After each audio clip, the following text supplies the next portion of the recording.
lies. It was just bullshit. What's the difference? It wasn't lies. It was just bullshit. The proper way to say it. No lies, just bullshit. The proper way to say it. No lies, just bullshit. The proper way to say it. No lies, just bullshit. The proper way to say it. No lies, just bullshit. Who said liar? I said bullshit artist.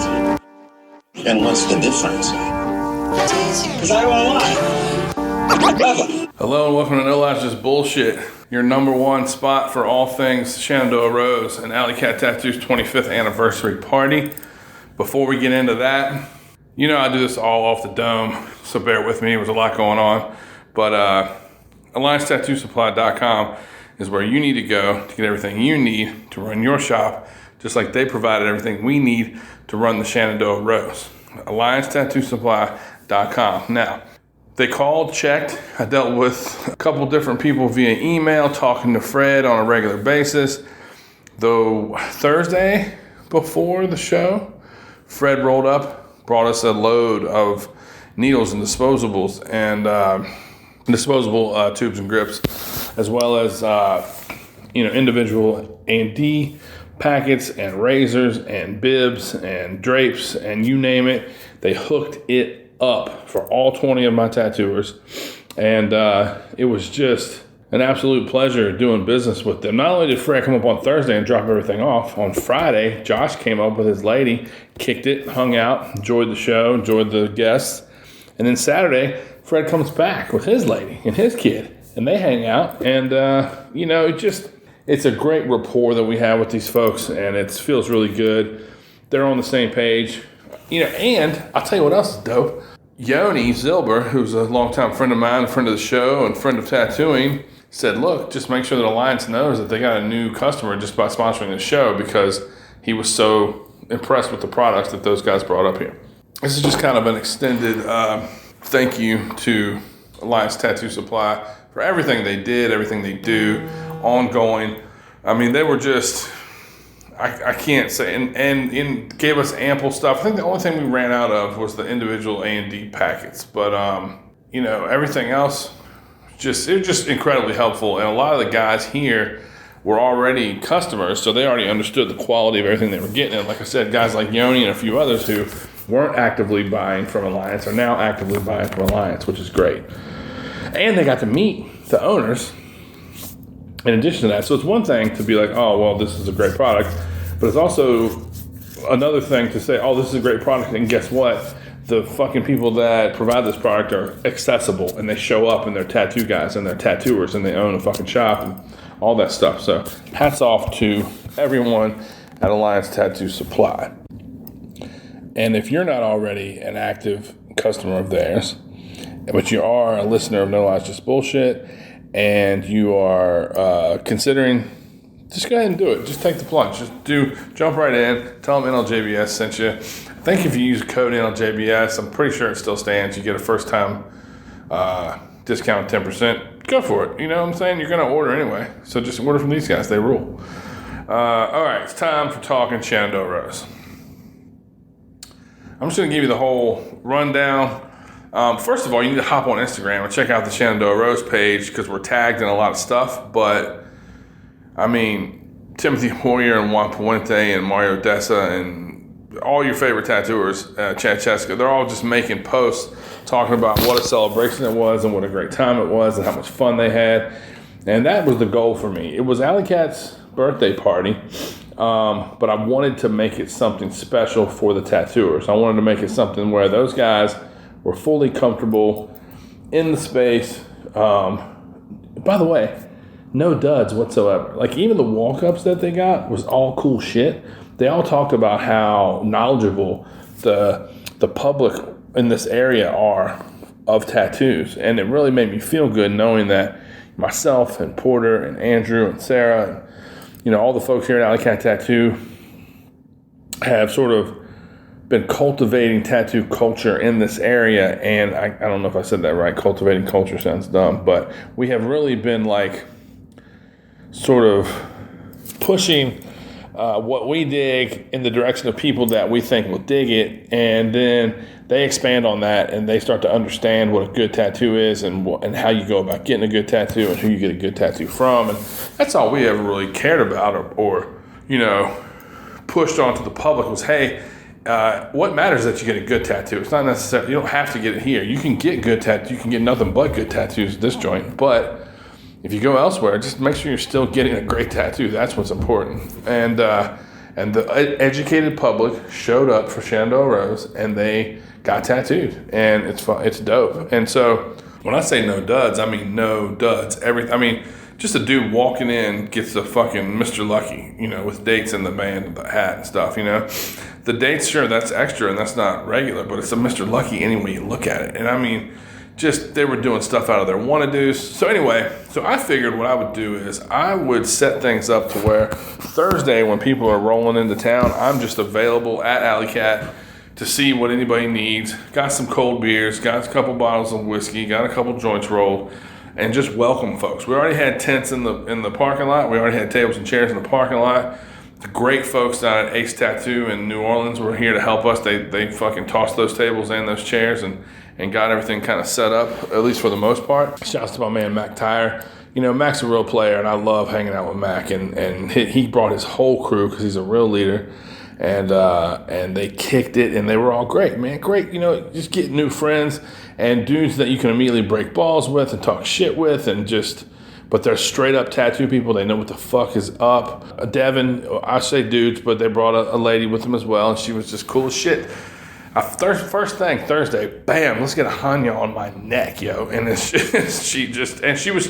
think she got more than one tattoo, and she kicked it. And Bob, everybody just kicked it all weekend, had a great time. So yeah, as they rolled in and other people started to roll in, y'all know me, I fired up the grill, threw on some prime New York strips. I'm a strip guy, the whole world says ribeye a lot of times. I'm a New York strip kind of guy. Did those, and I just started doing just hero sandwiches, just big Italians, you know what I mean? Like Italian, you know what I mean? You know me. If you ask anybody about me, they might say, yo, this guy's Italian. Okay, so mortadella, Genoa, Copa, gabagool, whatever you want to call it, and then Calabrian chilies, and tossed shredded lettuce and that, and toasted everything, and boom, it was banging. And we toasted the bread. I didn't toast the sandwich is cold, but the bread is toasted. It's a big difference. It's the difference between the rookies and the pros. You know what I'm saying? But yeah, it was getting like huge ciabatta loaves and cutting those into like 12 pieces, into where everyone could have like what was like a quarter of a big hero sandwich or big Italian, and then did just some stacked ham and cheese, and just wanted everybody to feel welcome. My friends from the neighborhood, Miss Brenda, Miss Irma, Lamont, the whole crew, and some other friends rolled through. Even Uncle Dave made it out on Saturday, which was tremendous. Miss Irma is a dear friend of mine, and her husband, Uncle Dave, has probably at least 3, maybe 4 episodes in NLJBS Just Bullshit. If you haven't listened to him, my brother Dave is going through a tough time right now, and he's been battling cancer, and he's lost a lot of weight, and it's a struggle. But yeah, even Uncle Dave came through, had a rum and coke, kicked it out in the parking lot. It was tremendous to see him. Miss Irma's son Luke rolled through, bought me a bottle of Uncle Nearest, which was incredibly generous. Got a couple bottles over the weekend, got some cool gifts from some great friends and great folks. I'm trying to do things in order, but it was so much going on, it's hard not to jump around. But the majority of the tattooers came on Thursday night, kicked it, got their stations, just was chilling out here. Juan Puente, Yoni drove the motorcycle down. And so, I'll tell you something. And it's very uncharacteristic of me, but I didn't fucking party much all that weekend. And I'm really glad I didn't, because I had a great time. I didn't need to get lit, and I wasn't like beat and hungover every fucking day. Now, the first day Thursday, I was on my feet all day, cooking for folks and running around and getting shit done. And so Friday morning when I woke up, I was sore, my back hurt, my knees hurt, I'm getting old. Each night, the next thing I knew, it's like midnight or 1. And so I'm just like accommodating people. People were tattooing until 11 p.m. Not everybody chose to tattoo that late. Some people chose to tattoo even later. I think one night Mike Brummett was tattooing at 1:30.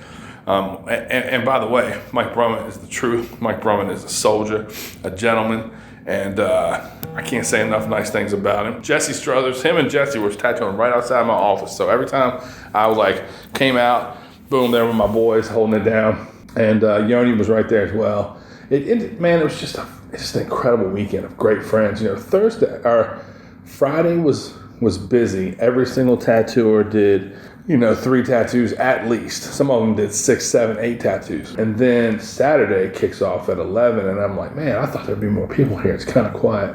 And by 12:30, the building was packed. The parking lot was overflowing. By 3 o'clock, man, you could hardly move in this joint. I mean, the center aisle, what we call Thunder Road, between all the stations, was just hot with breath. I mean, that sounds gross, but I mean, it was just hotter than the rest of the room. Just body heat, people standing around.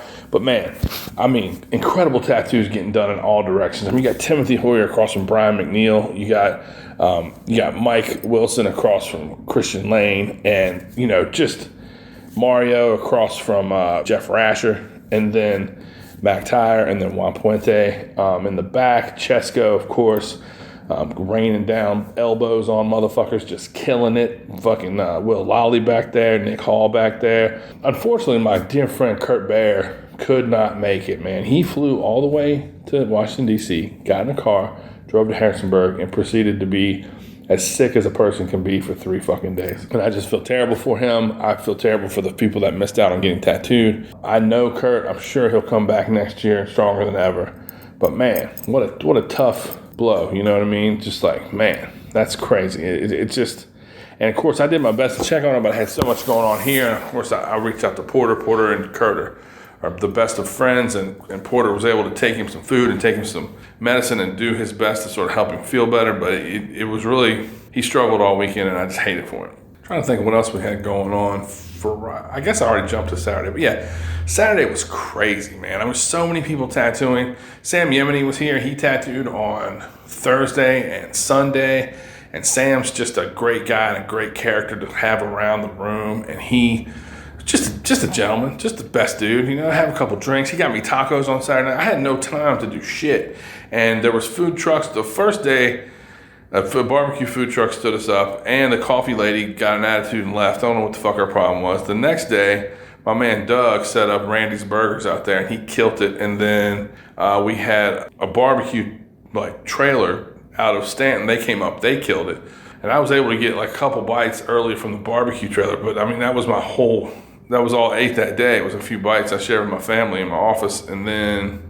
which by the way, having my family here and their support, my wife and children, of course my brother is always around, but have my wife and kids here for Shenandoah has meant a lot to me. And my kids, have been hearing about this for a year or more, and they both left out of here charged up and excited for their dad and excited for tattoos. And they were, their mom said that just the whole way home they were on 11, and when they got home they talked about how cool what their dad had done. It really made me feel good. So yeah, my man Sam Yemeni, he fucking hooked me up a taco truck at midnight. I didn't get to eat it till almost 2, but it was delicious. Got me some El Pastor, and it was banging. As you walk into the back, where all the heathens, where I kept all the fun, we called it Skid Row. It was Jimmy P, Angelo, Wrath, and the 6'7" fucking Eric Desmond. 3 or 4 people dropped a full drink in the same spot in the doorway between the 2 rooms. And I haven't had time to get a rug shampooer in here yet. It just looks terrible.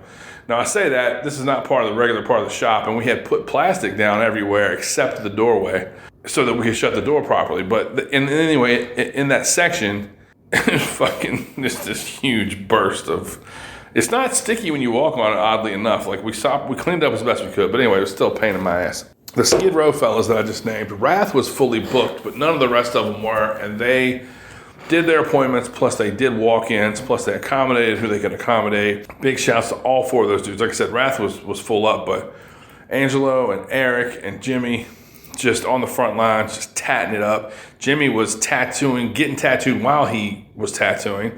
Christian Lane, same deal, getting tattooed while he was tattooing. They got the Alley Cat anniversary tattoos. Shouts to Porter and Jake, Jake Hawk on Instagram, of course, Porter Electric on Instagram. Those dudes we cleared out the closet for them, and they set up in the closet, which was, it's bigger than a closet, but it's not the size of a station. And they sat in there, and they did probably, 40 free Alley Cat anniversary tattoos, which was real sick. And the shouts to those dudes, best dudes. There's a lot, but I can't remember it all. But the main thing, the consensus afterwards, because Sunday I was here till about 3, and then I had to jet and go to the house and prepare because I had people over. But man, and I can say this, like if this was a convention with 100 booths, I wouldn't be able to say this as confidently as I'm saying this. But every single tattooer that worked this event had the best of times, did well, got to do tattoos they wanted to do, and had no major hangups. Sarah Pennington, my girl, my right hand up in this joint, ran this event like a professional. I could not have asked for better help and someone. I always have the confidence in Sarah. Sometimes she's a little bit short on confidence in herself, but not to the point that you would ever know it. But she, when it comes to something she's never done before, it don't fucking matter. She nailed it. She had our 2 front end girls, Joe and Ireland. Kate, when she wasn't piercing. Sarah also pierced those days. They went back and forth. And then she had volunteers each day. I think the first day she had like 6 or 7. Second day she had 5. She got things done, checked on everybody, made sure the trash was regulated, made sure that people had supplies that they needed, made sure everyone was comfortable with exactly what they needed for the entire weekend. And she did it with confidence. She knew how to delegate. She got things done. I couldn't be prouder of Sarah. I'm always proud of Sarah, and I'm always fortunate that we work together and that we have grown into the best of friends. And I just think so much of Sarah, and she fucking nailed it. And I knew she would, and then she did, and it makes it that much sweeter because you have confidence in that person and they fully deliver. Shouts to Sarah. Sunday, had the homie Jordan rent a van, was running shuttles from Alley Cat to my house, which is about a 25-minute drive. My man Juan Puente came to my house, took over the grill completely, him and my buddy Skip, who's a local out in Shenandoah. They hopped in, burgers, dogs, did a big thing of corn. It was awesome. They nailed it. Everyone was full. Had a little action by the pool, just kicking it, smoking cigars and other things, and had a, what do you call it? It's like fake horseshoes. What do you call it? Anyway, with the little bean sacks and the boards. I can't remember what it's called, but anyway, we had that set up. Folks was out there playing. We had a fire going the whole time. Johannes came down from Tattoo Flash Collective, and he was with Brian McNeil, and just kicking it in the pool and fucking having a fire, and everyone's cup, I feel like, was full, and everyone was happy, and that was the goal, and the public showed up. Shouts to everyone who brought me a gift. It was, very, very kind to even consider that. Much, much appreciated. Yeah, I don't know. I feel like I could go on and on, but I want you to, for real, go to Timothy's page, go to Chesco's page, go to the Shenandoah Rose page, go to Juan Puente's page. All these folks. I didn't mention Kylie. Kylie fucking killed it. She did incredible tattoos the whole time. Just did this one on my nephew. It was so dope. It's like a frog with a top hat. Man, whenever I list anything, you guys know I mess it up every single time. But man, my homie Mark Bell came through, and he brought massage tables, and he brought armrests, which was a gigantic help. I'm gonna try to purchase a few of those things in the coming year, so I have more stuff on hand. But it's good to have friends, I'll tell you that much.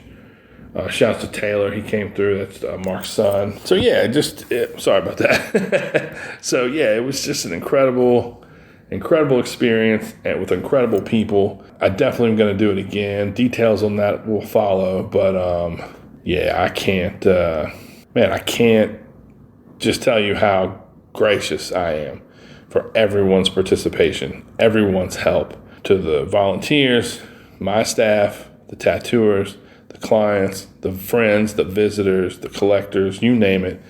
The local community for coming out and kicking it with us. There's a church right behind us. I can't think of the name of it right now, but they donated their park. They have a huge grass field basically that there used to be a house there where Andrew and I lived, and the house has been torn down. It was jacked when we lived there, but they just have this big empty lot now, and they were gracious enough to let us use that for overflow parking, which was tremendous. So thank you for them.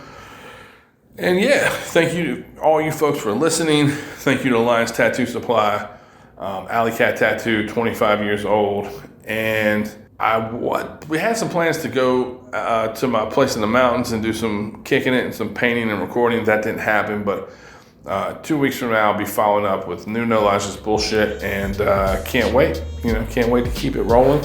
I love y'all. I appreciate y'all. Holler at your boy if you got any questions about Shenandoah Rose or otherwise. Be sure to tune in to Shop Talk on YouTube. Myself and Porter and Andrew. Shouts to Avery, and love and peace and tattoos forever.